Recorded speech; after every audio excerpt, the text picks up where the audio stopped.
So in today's video, I'm going to go ahead and walk you through the repair process, hopefully on the gauge, the boost gauge for the Ram build. As you guys recall, in another video, I actually installed the gauge. I got it used. I got it for cheap.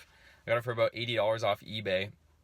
And I rolled the dice on that thing. It's about a $300 gauge because it has boost control functionality, and I got it for about 80 bucks. So I rolled the dice on it and unfortunately didn't work. So I'm gonna go ahead and show you guys that now, and then we're gonna go ahead and ship it off to AEM and see if they can fix it for cheap or if it's a lost cause. So here's the gauges, and if I power it up, they're both on the same power source. For whatever reason, the True Boost is deciding not to work, while the other one is. Both of them were purchased used, so it is to be expected that maybe something doesn't work, but we're gonna pull it out and send it to AEM. It was like 50 bucks for them to diagnose it and hopefully repair it. They said they cover small repairs, so I'm hoping it's just something simple, but we'll find out. I'm gonna pop this out and we'll send it off right now, but I'm gonna power this thing up at least so you guys can see. So you can see this one powering up, this one dead as a doorknob. So I'm gonna pull this out and send it off. We'll see what happens when it comes back.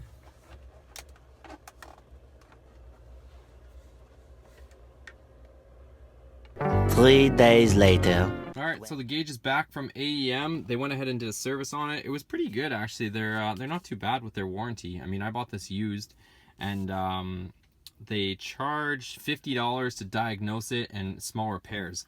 So they took it and they opened it up and said there was some sort of voltage regulator that was blown out of it, maybe from a previous owner hooking up the power to the back wrong or incorrectly. Anyways, they replaced that little voltage regulator, and it should be working now, so we're gonna go ahead and try it. But it was 50 bucks for them to inspect it and replace that part, which I think that's okay. I'm not gonna complain about that because this is a $300 gauge. So let's go ahead and get it back in there, and hopefully she fires up this time.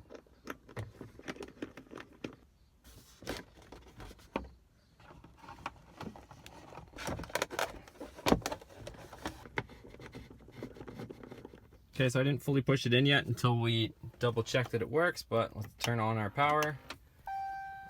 And we have a gauge. I'm able to situate this in here. Finally. It's giving us some programming stuff because we gotta go ahead and program it, but the gauge is back in, guys. So we are all set. We should have some boost gauge now. So after messing around with this stuff forever, I finally figured out how to program it without the solenoid connected. So this gauge, you can adjust the sweep, so what the maximum is. Like you could have over here 30 psi or 10 psi, whatever you want the max to be. There's 24 LEDs that light up around the perimeter of this. So, but it doesn't do vacuum. It won't show vacuum. It's only gonna show boost. So that's why it'll read what the boost is here. So this is the vacuum. But once it hits 0 psi, it will be here. And I set this to 15 psi here, so assuming I'm gonna be running around 7 or 8 pounds, it should be somewhere on the top here in the middle. So that's the plan, but of course we don't have the supercharger on it yet, but that's what we're gonna be doing. But everything's set up, so we should be almost ready to start doing the supercharger. I'm gonna get the HP tuners plugged in. You guys can probably see I have a check engine light right now, but the reason why that's on is just because I'm running some other stuff too, and I don't have a tune on it right now, so it threw the light. So let's get that sorted out. And thanks for watching, guys. Hope you enjoyed this video. I know it's a little bit different, but just some stuff we're sorting out before we get the supercharge build all done. So I hope you guys enjoyed this video. Make sure you're following along on Facebook or on Instagram as well, if you guys are there too, because we're there as well. Same spelling, at Boosted Motorsports. But wherever you guys want to watch is cool with me. But we'll see you on the next video, guys, and take care.